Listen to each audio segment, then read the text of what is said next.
Welcome to Tech Learners. In today's lecture, we will discuss double dimensional array. In the last lecture, we had discussed the single dimensional array, the usage of the array, and what is the importance of array into the Java. So when we have to store more than one elements, large number of elements of same data type, we use arrays. So let's say if you want to store 20 elements of integer type or 100 elements of char type, so it is not advisable to create variables, so we use array. So today we will discuss the double dimensional array. That means the array which extends in the visualization form in two dimensions, one the x dimension and the other y dimension. So here we have rows and columns in the array, just like a matrix. So we can see the elements are represented in this way. We can see this is row 1, this is row 2, this is row 3, and vertically we can see that this is right 1, 4 and 7. This is column 1, this is represented by column 2, and this is represented by column number 3. The indexes always begin with 0. So we say that this is column number 0, this is column number 1, this is column number 2. And if we talk about rows, so this is row number 0, this is row number 1, and this is row number 2. So if you want to refer this element which is represented by 0th row and 0th column, if you want to represent this element, so we can see this is represented by first column and first row.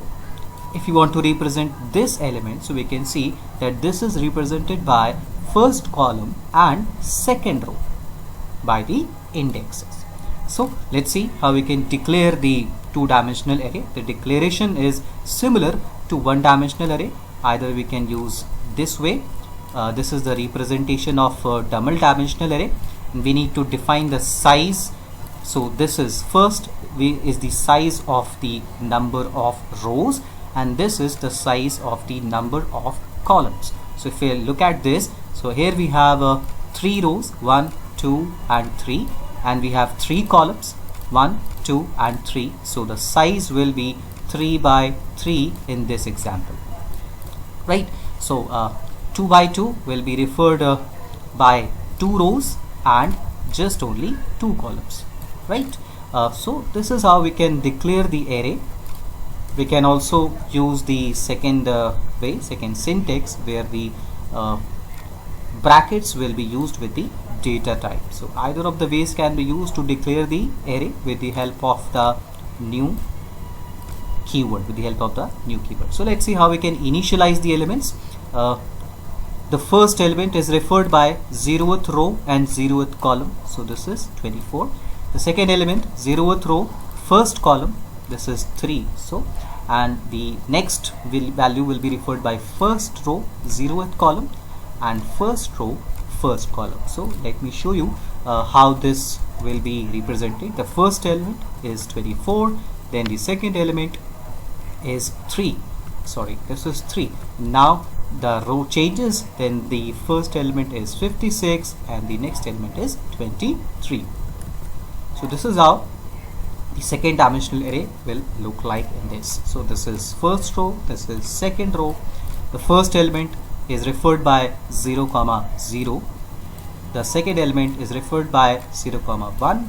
The third element here, this is in first row, so this is 1, 0, and this is the last element will be referred by 1, 1, right?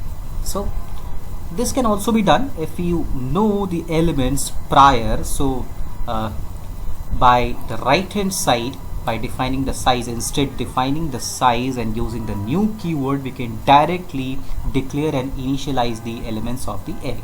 So in this way, the first row, you can see we will be using the curly brackets. So these are the curly brackets, and each row will be inside the curly brackets. So this indicates the first row. So this is the element of first row, first element, the first row, second element. So this will be index 0, 0. This is index 0, 1. Now the second row, we will use a comma, and then again in the curly brackets we will define the elements of the second row. So this is the second row, first element, this is the second row, second element. The index of this will be 1 comma 0 and the index of this element will be 1 comma 1. So in this way you can declare, initialize the array when you know the values prior. Let's see how we can print the elements, similar like we used to do into the single dimensional array, but we need to define both the indexes, the index for the row as well as the index for the column. So this will print the element at 0th row and 0th column. This will print the element at first row and 0th column. We can change the values by using the indexes. If we want to change the value of the first element into the double dimensional, so we'll use 0 comma 0 index and then we'll assign the new value. Let's say if in this double dimensional array we want to change the value this 23.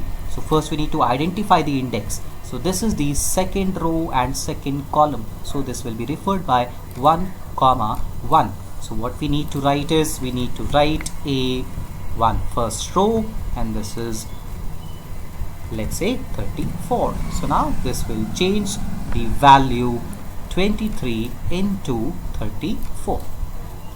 Let's see the program and see how we can use this double dimensional array. So in the same way, I have declared a double dimensional array integer. You can also take any other data type. You can use char, you can take float, you can take string, byte, any. So this is the double dimensional array. I have specified the size 2 comma 2. That means this double dimensional array will have 2 rows and 2 columns. The indexes will begin with 0 and 0. So the first element will be represented by 0 comma 0. The value is 4. The second element 0 comma 1, value is 5. Next element 1 comma 0, that is 6, and last element 1 comma 1, that is 7. If you want to print the values, you can simply print the values using the indexes. So I have printed the first, second, third and fourth elements. So let me compile and show you the output. So you can see, so first element is 4, second element is 5, third element is 6 and fourth element is 7. Right, let's see if you want to declare the element when we, right, so if you want to declare in the second way when we have the elements prior, so this can be done with this. This is the other syntax of defining double dimensional array. So in this way, the elements of the first row in the curly brackets, and this is the elements of the second row in the curly brackets. Now the size of this array is defined. So we can see there are 2 columns and there are 2 rows separated by commas. So the size of this array is 2 by 2. Now just to print the values of this array, we need nested looping. So we need to run 2 loops, one for the rows and one for the columns. So we have 2 loops. This is for loop with I variable and this is the inner loop. So this is the nesting of the looping. Now the outer loop is run for the number of rows. So here I will iterate for rows and the inner loop will iterate for the columns. So as here the size of rows and columns are same, so the row will begin from 0 and will go to less than 2. Similarly, the column will begin 0 and will go to less than 2 and will increment the value. Inside the inner loop, we can print the value of the element with the help of the indexes I and j. So, and after the inner loop, we'll simply write system.out.println to change the line. So this will print the first row, and when this loop will continue, we need to change the line. So just to change the line, we'll use system.out.println. So let me show you how is this executing. First, this loop will execute with value I is 0. We enter in for I is equal to 0. This loop will execute from j0 to j is less than 2. So now this statement will be executed twice, one for the value of I is 0 and j is also 0. Then it will again execute for the value of I is 0 and j is 1. So it will execute for 2 values. Right. So this will print the value of first row. Then we'll change the line and we will come back to this outer loop. Now the I will be incremented. Now the value of I is 1. So for I is 1, we'll enter into this. Now j will execute again 2 times. Why? For j is 0 and for j is 1. This time the indexes will be 1, 0 and 1, 1. So the second row will be printed. So let us see how is this working. So let me compile and execute this. You can see 1, 2. We have entered the first row. We have printed the elements of the first row, and then this is the system.out.println is working, and we are changing the line, and then this 3, 4 is being printed. So this is how we used to print the values of the double dimensional array using 2 loops, 2 nested loops, one for the rows and one for the columns. Okay, now let's see if we want to change the value anywhere. If we want to change, and how we can do it the same way we have done it into the single dimensional array. We just need to refer the element with the index and assign a new value to it. So if we want to change the value at 1, 1, then we need to refer this with the indexes 1, 1 and assign new value. So the older value will be replaced by the new value. So let me show you the new value. So you can see in the older matrix it was 1, 2, 3 and 4, and now this is 4. The element which is referred by 1, 1 is replaced by the new value 50. Okay, and now if you want to take input from the user and then we want to perform some calculations like we have done into the single dimensional array, then how this can be done. Let me show you how this can be done. Let's say we want to calculate marks, and where we have few subjects, and each subjects the assessment is done on internal and external basis. So we need a 2-dimensional array. Just to take input we will be using a scanner. To use a scanner we need to import this scanner class. Go to the scanner tutorial where I have explained how we can take input using a scanner class. So now we will declare this double dimensional array. So we have just declared the array. Remember, we have not defined the size yet. So first we will ask the user, please enter number of subjects. We'll store the subjects into integer variable with the help of next int method. Then again we'll ask the number of assessments, and we'll store the assessments into the integer variable with the help of the next int method. Now we will define the size of this marks array with the help of sub and assessment. So this will give you the number of subjects, and each subjects you will be having assessments. The next task is to accept value from the user. To accept the value from the user, we need to run a nested looping with 2 loops, one for the rows, that means one for the subjects, and one for the columns, that means one for the different type of assessments. So now we'll message our user that we need to enter subject, and number of subject is represented by I plus 1. Remember, the I begins with 0, the index begins with 0, but to specify the first subject we need to write it 1. So this is 0 plus 1 is 1. The assessment is also will begin, index begins with 0, but just to specify the first number we'll plus 1. So we need to deal with the indexes and actual serial numbers.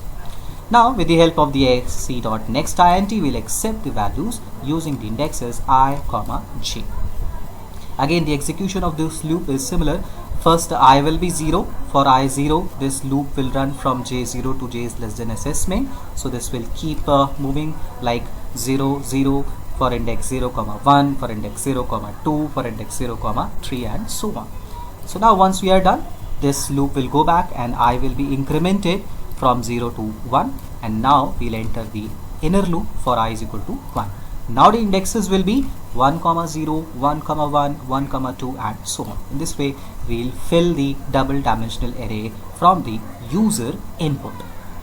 Now we need to make the printing. So whatever the printing is done, we'll use the same inner loops. I is 0 from less than sub, j is 0 from less than assessment, and we'll simply print the array. So with the indexes I and j. Remember, the index for the outer loop will always be first, and then index of the inner loop will always take place second. So this is row and this is column. I have added a space just to make it more clearly visible, and once we have printed one row, we will change the line and we'll go to the next row. So this I will repeat. Okay, now to calculate the marks, again we will run the loops similar fashion in the similar way, and we need to write this statement. This is the shorthand. I have explained this. This is total is equal to total plus marks or the indexes. So this is the short form. This is the shorthand operator used for this purpose. So now we will sum, we will add the marks into the total. So after execution of these nested looping, we will have the sum of all marks into the total variable. Now we need to print the total variable, so we can print the total variable, and if we want the average marks in each subject, then we'll perform this total divided by subject. Now remember, this needed to be typecasted to float just to get the float decimal number, else you will get the rounded off integer value. So let me execute this and show you how the double dimensional array operates, the input, the operations, and then the printing. So it is asking, please enter number of subjects. Let me say I have 3 subjects. So I have entered 3 subjects. Now please enter number of assessments. Let's say in each subject I have 2 assessments, internal and external. So I am entering 2. So now subject 1 assessment 1 in internal, in first subject I got 12. Now subject 1 assessment 2 in the external, in subject 1 I got 56. Then the subject 2 internal of subject 2, let's say 23, and subject 2 assessment 2, that is the external of the second subject, let's say 67. Then the third subject internal 23, third subject assessment 78. So we have entered the values in all the subjects. So you can see this is the double dimensional array printed. So these are the marks for the first subject, these are the marks for the second subject, these are the marks for the third subject. So this is the internal and this is the external. The internal for the second subject, external for the second subject, similar. So the total marks are 259 and average marks is 86.33336. So this is just because of that float typecasting. So I hope you have understood the working of the double dimensional array. If you want to understand it more clearly, you can review the video, pause the video and replay the video. So I hope you have understood, and feel free to comment, ask your queries and go to the comment box. And if you like the videos, then please subscribe to the channel for more such videos into the Java. Thank you so much.